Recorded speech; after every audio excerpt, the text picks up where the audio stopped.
All right, first things first. Starting with the quarterback room, there are two locks, pretty obvious. Zach Wilson and Joe Flacco are making the team. Zach Wilson, number 2 overall pick, might want to hang on to him. And Joe Flacco is quarterback 1 until Zach Wilson is healthy. And in my opinion, the debate on whether or not to keep 2 or 3 quarterbacks is on pause until Zach Wilson is healthy. We have to keep Mike White right now to the active roster because he would likely serve as Joe Flacco's backup in Baltimore, or maybe even into Cleveland, depending on when Zach Wilson is ready to go. Right now, we can stash Chris Trevor on the practice squad. Maybe when Wilson comes back and we only want to carry 2 quarterbacks, we can then put Mike White on the practice squad and maybe move on from Chris Trevor. But to me, Flacco, White, and Wilson will open the season on the active 53.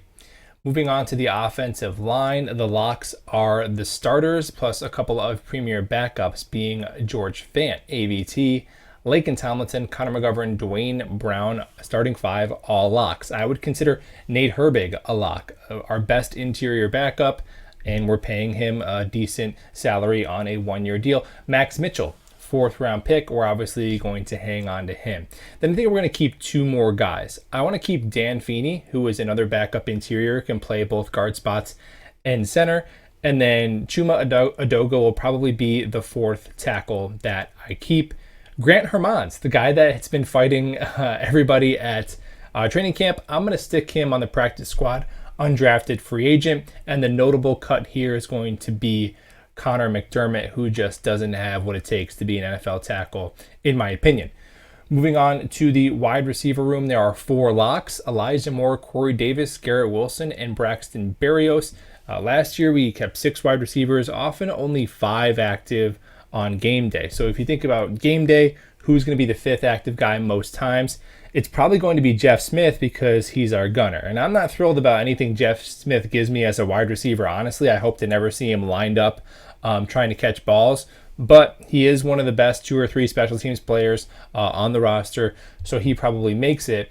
And then that 6th spot, you're thinking, okay, well, do I want to keep Denzel Mims or trade Denzel Mims? And you might be saying, well, if we only have 5 wide receivers active when we're healthy, then you might see a lot of games where Denzel Mims is inactive, and why not try to trade and get something for him? And I would say no, because when was the last time our wide receiver room stayed healthy for any length of time? I'm going to keep Denzel Mims. To me, in any trade talk, okay, obviously everything has a price. So if someone comes knocking with a 4th round pick, yeah, I'm listening. But the depth that Denzel Mims can provide us cheaply over the next 2 years, that's worth more to me than kicking the can down the road and trying to take a shot in the dark on a 6th round pick next year. I want to win some games this year. I want to be competitive this year. And although my original hope of Denzel Mims being a really high wide receiver 2 in this league has faded, I still think he provides some depth, some value, 6'3", sub 4'4", 40, some contested catchability. Right now, if Corey Davis has to miss some time, I like him stepping in more than the likes of Jeff Smith or any of the undrafted free agent wide receivers that we have. So those would be my 6. And speaking of those undrafted free agent wide receivers, there's 2 I want to keep. I want to keep Calvin Jackson Jr. and Irvin Charles if we can on the practice squad. Hopefully we can keep at least one of them. Calvin Jackson Jr. reminds me a little bit of Braxton Berrios, 5'9", stocky, can play some specials, good backup slot receiver potentially. And Irvin Charles, the biggest body in the wide receiver room, who's been making all kinds of plays in camp, 6'4", 220. He can play specials as well. So I want to try to hang on to both of those guys. I like their skill sets a lot. Moving on to the running back / fullback room, there are 2 locks here, being Breece Hall and Michael Carter. I'm going to keep my 3rd running back as Tevin Coleman. Didn't really love the signing last year, but he really impressed me. Had a lot more tread on the tires than I thought. A veteran, knows the system, all that jargon, right? And the coaching staff really likes him. I like him too, and he can also be a backup punt returner or kick returner if you need him to do that. Nick Bawden, I'm going to keep him. I like a real fullback on this team and in this system. Last year, we tried to play a bunch of tight ends at fullback. Some people have asked me, can Jeremy Ruckert do that? Yeah, he can do a little hybrid H-back, but I don't think he can be a full-time starting fullback while he's trying to learn the tight end position. I would like a real fullback playing fullback, and that would be Nick Bawden. Now, Bam Knight, I'm going to tuck him away on the practice squad. You might say someone might snag him, but I mean, he did go undrafted. All teams passed on him multiple times, and all teams had an opportunity to sign him, and the Jets ended up signing him. So if we could we were able to snag him from every other team in the draft, in the post-draft signings. I think we can keep him from every other team on the practice squad. Now, if he goes out there and lights it up the next 2 preseason games, then you probably have to consider cutting Coleman and keeping Bam Knight. You don't want to risk that. Then you'd have your running back room with Brees, Michael Carter, and Knight set for the next 3-4 years. Don't have to worry about it. The notable cuts here, I'm going to cut Ty Johnson, just the drops and the inability to block, and LaMichael Pirine, just the inability to really stay healthy. And there's just no room for him. We're just too good at running back. Moving into tight end, this is going to be the simplest room because last year when we added fullback Nick Bawden, we were only able to keep 3 tight ends, and I think that's what we do this year. So they're all locks. Conklin, Uzama, and Rucker are going to be my 3 tight ends. But I do want to go ahead and try and keep both, and if I can't keep both, at least one of Lawrence Cager and Kenny Yeboah on the practice squad. Tight ends are really important to this team, so you want to have at least 1 or 2 guys who you can call up in an emergency if you have injuries, because we run so much 12 personnel. The notable cut here is being Trevon Wesco. I know he does a lot of different things, but I don't know if he does any of them well, so maybe he can catch on and have a role with another team. Moving on to the defensive side of the football. Starting with the defensive line, I have quite a few locks here. In my opinion, that's Quinnen Williams, John Frank Lamiros, Carl Lawson, Jermaine Johnson, Jacob Martin, and Michael Clemens are all locks to make the team. Then I'm going to keep Sheldon Rankins just because we have the least dead money in the league, and I want to keep it that way. If we cut Sheldon Rankins at this point, over about half his salary would be dead money. So I'd rather pay Sheldon Rankins $5 million to be a Jet than pay him $2.5 million to play against us at this point. Bryce Huff is just nasty pass rush ability, great get off, great bend. We're paying him nothing. Bryce Huff, I'm keeping him all day long. Solomon Thomas, I'm going to keep Solomon Thomas. I think that if Sheldon Rankins plays the run like he did last year, Solly Thomas is going to take a lot of his snaps. Disappointing as a top 5 pick, but did have 3.5 sacks last year. Can play a little inside, can play a little outside.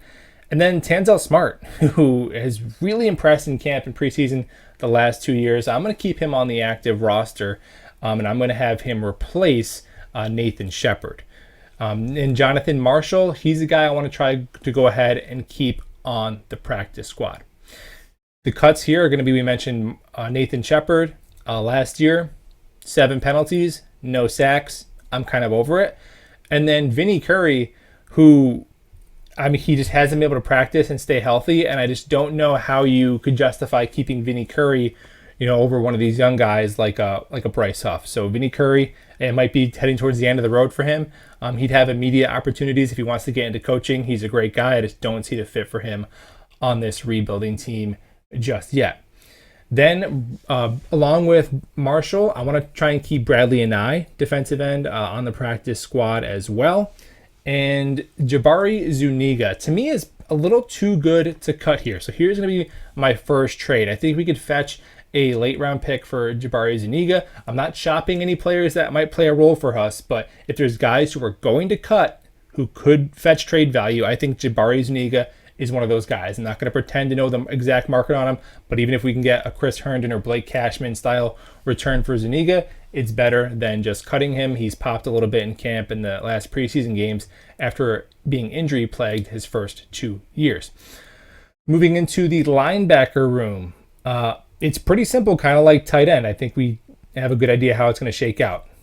Mosley, Quincy, and Quan are all locks. Those are the top 3 linebackers on the team. And I would consider Sherwood and Hamza pretty much near lock. Sherwood is going to be CJ Mosley's backup as the Mike, and Hamza, 5th round pick. They like both those young guys a lot. I think Hamza could be a developmental will linebacker, has a little bit more coverage potential than Sherwood. Sherwood a little bit more physical. And that's going to be it. I think we're only going to be able to keep 5 linebackers based on how many defensive linemen we wanted to keep in other areas on the team. 5 linebackers we'll have to do, and that's okay because we run mostly 2 linebacker sets. DQ Thomas, undrafted free agent. I want to stash him on the practice squad.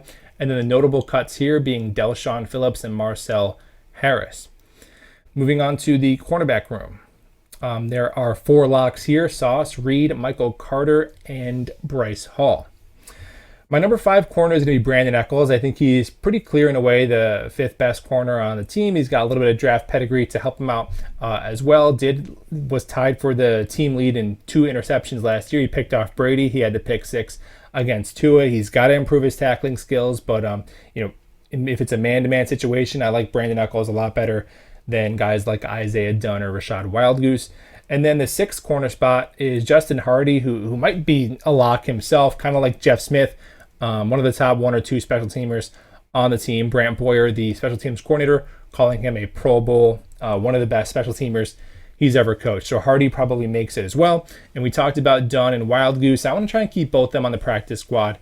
Both young guys who you don't want to see them on the field, but they could be emergency guys you have to call up in a pinch. And we're going to stick Javelin Guidry on the practice squad as well, because he's really the only guy we have on this team that is a backup slot corner to Michael Carter. So Guidry, Dunn, and Wildgoose stay on the practice squad. We get 16 practice squad members as well. Moving on to safety. There are only 2 locks, in my opinion, Jordan Whitehead and LaMarcus Joyner, who are the presumptive starters at strong and free safety, respectively. Then Jason Pinnock, I'm going to keep him. We were expecting him to battle with Joyner for that starting spot. That hasn't seemed to really materialize, but he's a young guy who is a physical freak and I think has some untapped potential after transitioning from corner to safety last year. And in that last spot, we have really 3 guys, in my opinion, battling for it. 3rd round pick Ashton Davis, Elijah Riley, who we picked up from Philly last year, and Will Parks. And, again, I want to win some games this year. And at what point do you prioritize giving a spot to the best football player over, developing a young guy? And that's how I'm building this roster. And to me, Will Parks has been the 3rd best safety throughout camp, and he deserves a roster spot, and I'm going to give it to him. And that means that Elijah Riley, I'm going to stash on the practice squad, because Ashton Davis, someone would probably come get him because of his draft pedigree and his upside. So that's going to be our 2nd trade.